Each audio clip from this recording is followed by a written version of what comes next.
पाकिस्तान ने सियासत की हवा क्या बदली, सहाफत के बड़े बड़े नामों ने बैरून मुल्क जाने की उड़ान भर ली।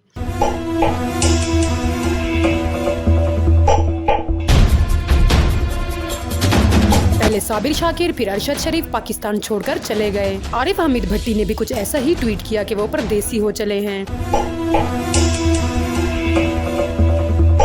मोहित पीरजादा ने भी बैरून मुल्क जाने में ही बेहतरी समझी। सूरत हाल में सबसे बड़ी खबर ये गर्दिश करती रही कि एंकर पर्सन इमरान रियाज खान पाकिस्तान छोड़कर बैरून मुल्क रवाना हो गए हैं, जिसका चर्चा सोशल मीडिया पर चल रहा है। सहाफी नदीम सिद्दीकी ने ट्वीट किया है कि वहीद पीरजादा के बाद इमरान रियाज खान भी पाकिस्तान छोड़ गए, जिस पर इन्हें काफी तनकीद का सामना भी करना पड़ा। अफवाहों और खबरों का बाजार गर्म हुआ तो इमरान रियाज को मैदान में आना पड़ा। नसीम सिद्दीकी को रीट्वीट करके आगाह किया और लिखा, पाकिस्तान नहीं छूटता भाई, यही तो मसला है। इमरान रियाज की ट्वीट आने की देर थी, बस फिर क्या था कि इनके चाहने वालों में तो खुशी की लहर दौड़ गई, जिन्होंने इमरान रियाज के लिए नेक ख्वाहिशात का इजहार किया।